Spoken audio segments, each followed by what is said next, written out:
This is a this is a presentation of Northeast Streaming Sports.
Good morning, everybody, and welcome to another episode of the Philly Sports Guys Show. Today is Tuesday, August 30th, and there was a baseball game yesterday.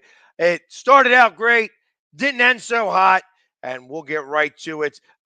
Right, let's go right for it. The hard part about this is that unfortunately I didn't really get to watch any of it. I stayed home yesterday. I got a text message right around the fourth inning, somewhere around 10:30, from the guy who gives me all my information, and I believe he was the one that jinxed it because he goes, "Hey, this looks like it's an easy W. They're up 7-0. I bet you Ranger Suarez is going to go, say, over 6 innings, no problem." And of course, that moment, the onslaught became. Here it is.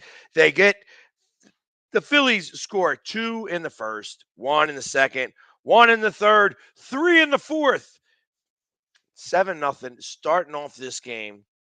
Madison Baumgartner already out, and he's definitely a Philly killer. For some reason or another, he's been the one that's always been the guy who's, you know, for some reason had the Phillies number. But not yesterday. Yesterday, he gets up and he's not been pitching real well as of late. Gives up 7 runs. I think 6 of them actually he were actually credited to him. He gives up, yeah, actually all 7. Gives up 11 hits, 7 earned runs, a home run, 2 strikeouts. Not been pitching real well at all. And we're like, all right, let's go, let's go. Kyle Schwarber gets 4 RBIs. He gets his 36th home run. He leads the National League in that department. Obviously, Judge is the one hitting 50 home runs on the other side of things. But ultimately, after everything falls apart. Everything falls apart, especially right after that message I get. And Ranger Suarez, he goes 3 and 2/3 inning, 5 hits, 6 runs, 2 of them earned. Only 2 of those are earned. Obviously, there was a big error by Gene Segura. Those times that sometimes these things happen. Bobbled the ball that kept the inning alive. Then next thing you know, more runs score. So Ranger Suarez only 2 earned runs, 4 strikeouts, 2 walks. But Christopher Sanchez winds up coming in afterwards, only 2 thirds of an inning pitched, 2 hits, 5 runs, all of them earned, 1 strikeout, 2 walks. And he's been pretty good as a starter. At least he's been pitching pretty well, but not in this case here. And then the Phillies wind up going down. Like I said, they back to back 6-run innings. and then a run given up in the 8th inning as well. I think it was a home run. Let me make sure of that because there's a lot of points. Yeah, Stone Garrett homers to left, and that game ends 13-7. Phillies losing their second one in a row after losing the getaway game with Pittsburgh 5-0. Again, they lose in Arizona. And if you remember last year, which I'm sure everybody does, Arizona, we went out to Arizona, and Arizona was not playing real well. And next thing you know, they wind up sweeping the Phillies, and that was the beginning of the end of last season. Aaron Nola goes up this tonight, and we're going to need to turn around really quickly. Aaron Nola has been pitching very well, so I expect that it's going to be a little bit of a different game than it was yesterday. Aaron Nola, he's at 9-10 with a 3.08 ERA, and he's going up against Zach Gallen, who's 9-2 with a 2.66 ERA and 138 strikeouts. He's got a strikeout per inning. He's got 138 innings pitched. Aaron Nola's got 166 innings pitched. So I expect this to be a very low-scoring game here.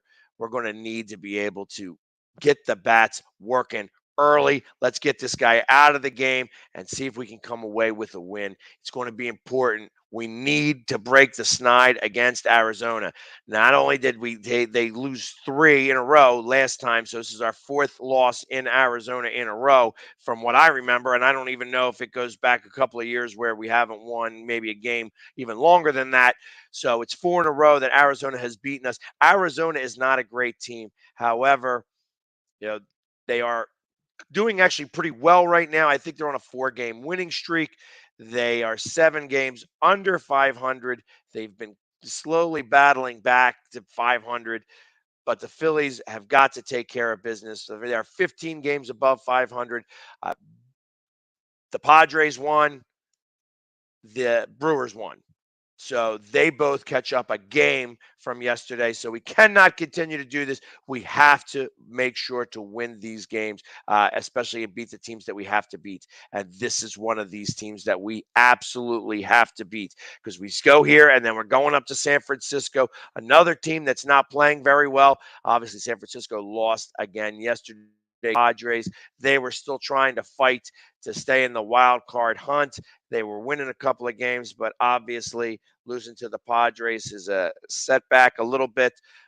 But we have to win these games if we're going to continue to be in this wild card position because not everybody else is going to lose. We can't continue to think that the Padres are going to lose or that the Brewers are going to lose. It's getting close to crunch time. And in September, everything's got to turn around. So now we do no longer have Joe as our manager. This is Rob Thompson's team. Rob's got to make sure that these guys come to play today and get these things up and running again. Nick Castellano is out.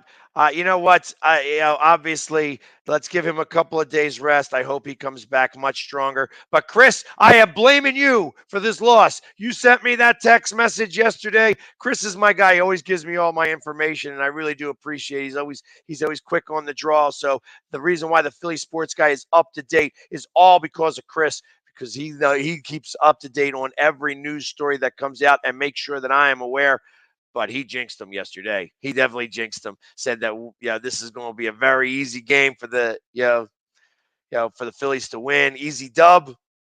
Not to be the case. Not to be the case. And it surprised me. I was like, of course, I went to bed. I didn't watch the game, and I woke up, and I'm like, of course. Of course, that's what happens. 13-7. It's going to be all right, though. We're going to be able to come back from this.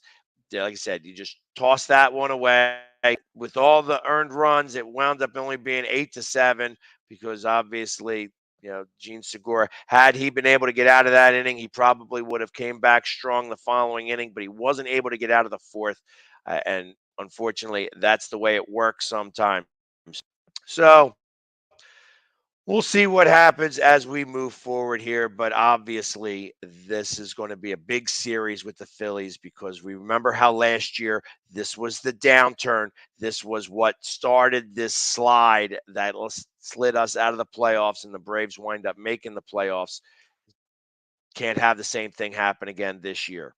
So let's go ahead and move on because there is some big things happening in Philadelphia today as well. There is cut day. They get to the 53-man roster today, and there's been some notable cuts throughout football in general. A couple of names that I saw when I was looking at the people. Yep, Greg Ward is one of them. He's going to definitely not be on the team. He hasn't been cut yet because it didn't make my list here, but obviously it is going to be some big news because I he first off, he's been like non-existent at camp today or this season. So, and I kind of expected that this was going to occur. He just hasn't been, doing well, and yeah, we're really stocked at wide receiver, specifically because we're going to wind up probably carrying 6 wide receivers, specifically because Devin Allen's going to make this team. Devin Allen is just that speed burner that you see going down and covering punts, and now he's going to probably be the punt returner as well. I expect that he's going to make this team really well.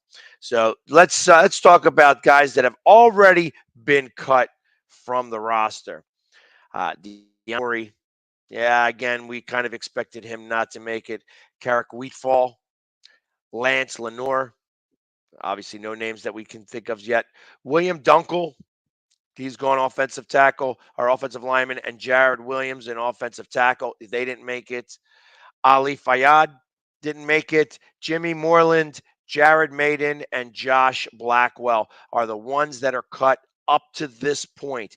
They have not really released any more going on. I'm going to go right to the Eagles list right here. Let's see if I can pull them up and see if I can get any more updates, if they've made any more cuts as of yet.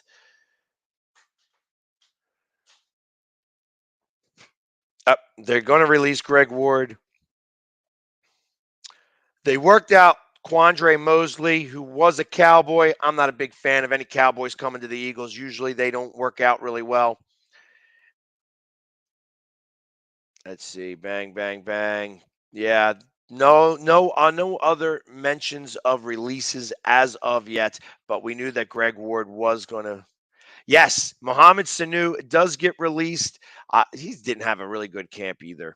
I saw that he has not had a really good camp, and Greg Ward's been hurt. That's the other reason. So they're going to do a settlement for him, and he's going to wind up going out there.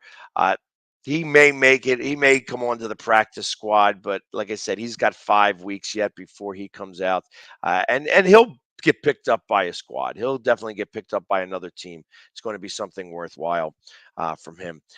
Other guys, like I said, Zach Pascal going to make the team. Quez Watkins going to remain on the.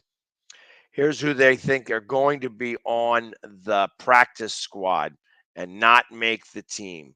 So this is the projected. They got Devin Allen on the practice squad. I can't imagine they're. I think he's going to make the team. He's going to be on special teams specifically.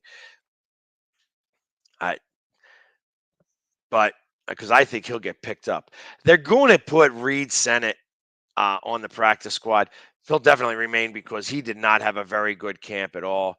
John Hightower, everybody knows he's got great routes. He can run great routes, but he just can't seem to catch the ball when it comes to the main time.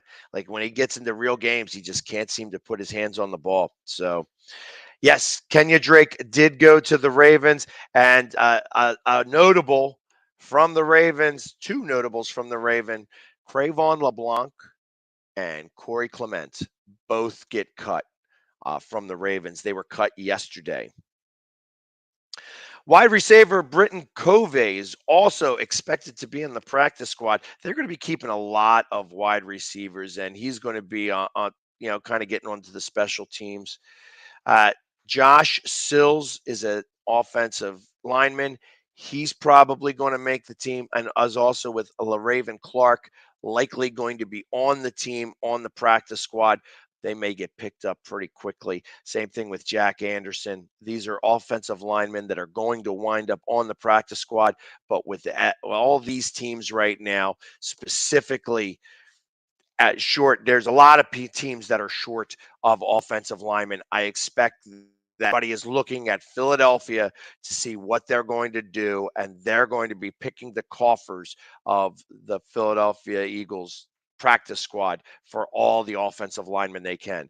I know that Dillard has been getting some trade potential. So has Jalen Reagor. He has been getting a lot of inquiries about them, but I don't know that either one of them is going to get traded, because I think that they actually want Dillard on the practice as a backup, because just in case if anybody gets hurt, Dillard can definitely fill in there nicely.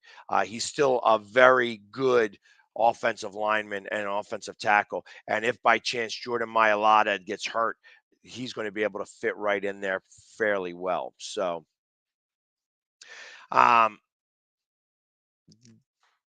Azarata, as you're talking about Buffalo's kickers and punters, Azarata, I think, obviously he's got some stuff that's going on right now with San Diego State University, and how this girl, when you're talking about rape, and especially with somebody underage, it's going to be a big deal.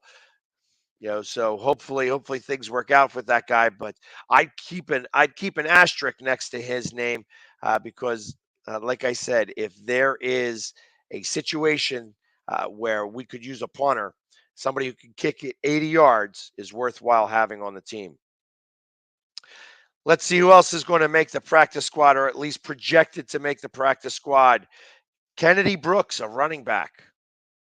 Also, he offers some size and he's got some speed, but he's still got to learn the NFL game. Reed Blankenship. I've seen him. He's obviously been on he could make the roster as a special teamer. He's got some speed. He isn't afraid to hit somebody. He's had his name. I've seen his name on some of these tackles. He's had a number of tackles in the preseason games. So I expect that he's going to be on the practice squad, but could get picked up by another team as well. Linebacker Christian Ellis, also projected to be on the practice squad. Jacoby Stevens. So linebackers, wide receivers, and linemen are going to be the ones that are going to really be in the crux of the practice squad. They got Mario Goodrich. Not sure that he's going to stay there. Josh Blackwell, same thing, and Tay Gowan. All three of those guys are cornerbacks. Again, I kind of expect that you're going to see cornerbacks, offensive linemen, defensive linemen, and wide receivers. Those are the four guys that you keep. You'll keep a third string quarterback. I think that if they wind up having to get to their third string quarterback, the Eagles are going to go out somewhere else to go get a quarterback. They're not going to deal with what they have going on. Last on the list that is expected to make the practice squad but necessarily get cut is defensive tackle Marvin Wilson, who had a pretty decent camp as well.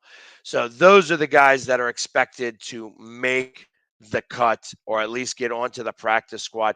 I think the Eagles are going to wind up keeping, like I said, Devin Allen specifically, and Blankenship. Both are going to wind up on the squad, on the 53-man roster, as they're going to be special teamers, because they have really stood out in camp, at least in my eyes, specifically. Let's take a quick break, and we will be back right after these messages, where I've got something to say. I've got something that I'd like to talk about. I didn't mention it yesterday. It was something that happened last week, but I'm going to call out the NFL here for just a minute.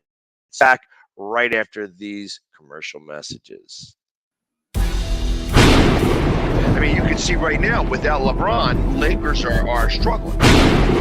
Let me tell you about a team I hate, all right? I know the Dallas Cowboys fan is here, so I had to make sure he knew how much I hate this team. I'm ready. I've often said that the people who run baseball, they try very hard to ruin it. I'm from Brooklyn. I don't have a problem saying it to his face. Oh, from Brooklyn. Hey, you guys any...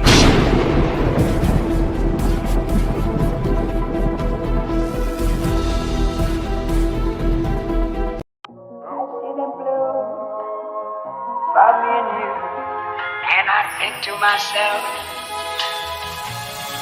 what a wonderful world.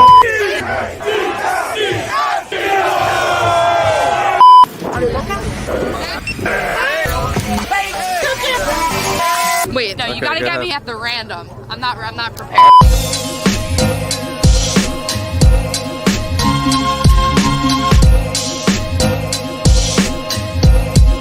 What a wonderful world.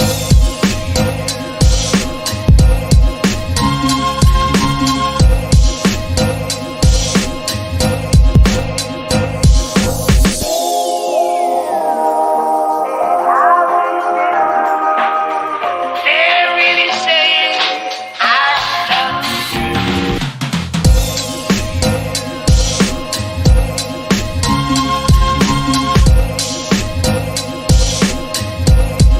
What a wonderful. What's up, everybody? It's the Philly Sports Guy here with Philly Sports Trips. And, you know, we're going to Houston this year. And I got a couple Houston fans right here just to say, and I want to know, are you guys ready for the Bird Gang to go to Houston? So what are we going to do when we get to Houston? We're going to melt. We're going to melt the humidity. The Eagles will just be picking the carcasses of the Texans. Well, listen, we'll see you this NFL season. Go Birds! Yeah! This is a presentation of Northeast Streaming Sports.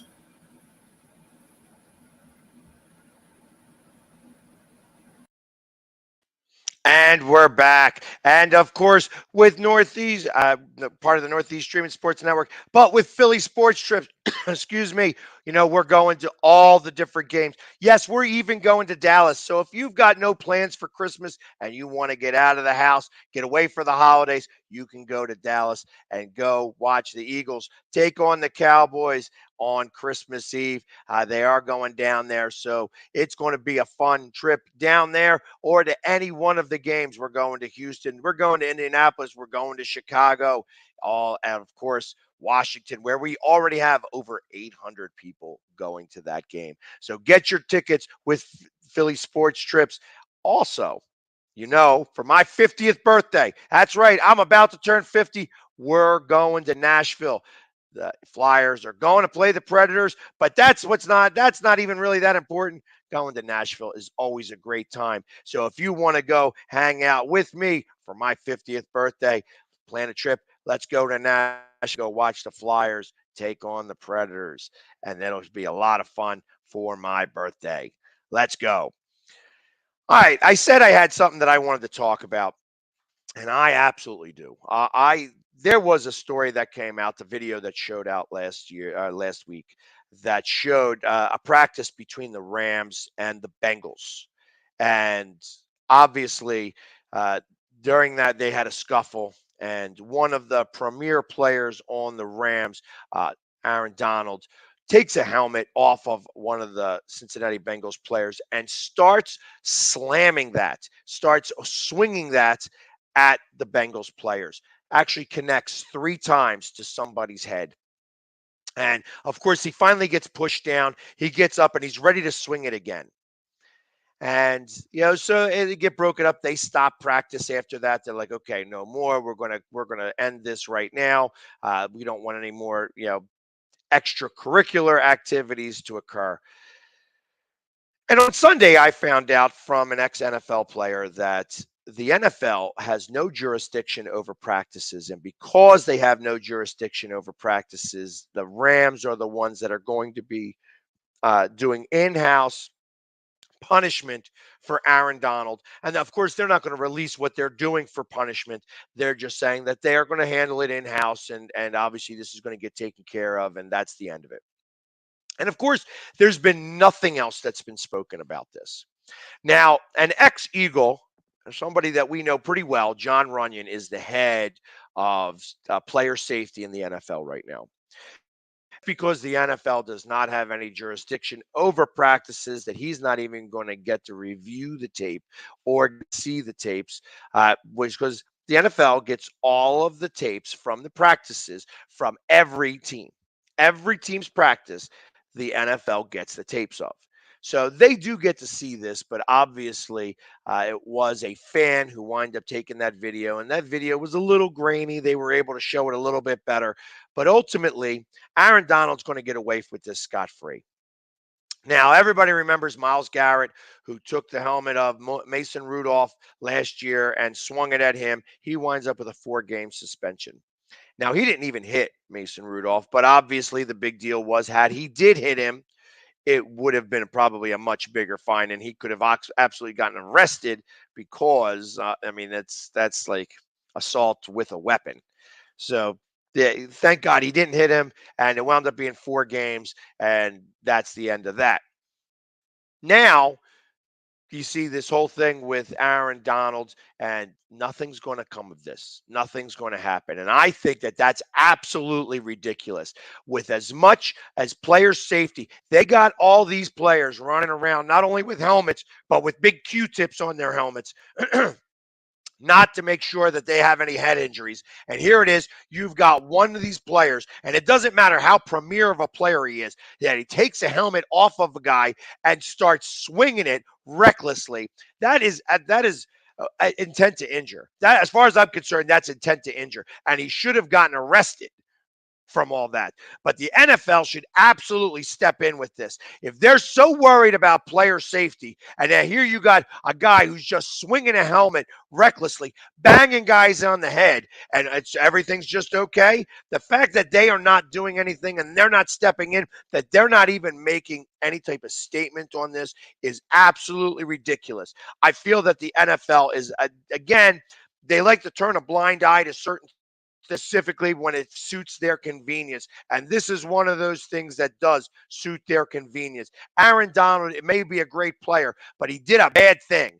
And obviously, with all the head injuries and the CTE that's going on and stuff like this, had it been somebody else that he hit really hard, let's talk about if it was Burrows that he hit in the head with the helmet and winds up giving him a concussion, who's out for 3 weeks or 4 weeks. Do you think something would have happened then? Or let's go up the opposite way. If one of the Cincinnati Bengals takes off their helmet and swings back at him and knocks him down and gives him a concussion, Aaron Donald, would they think it would have been a bigger deal that way? Absolutely would have been.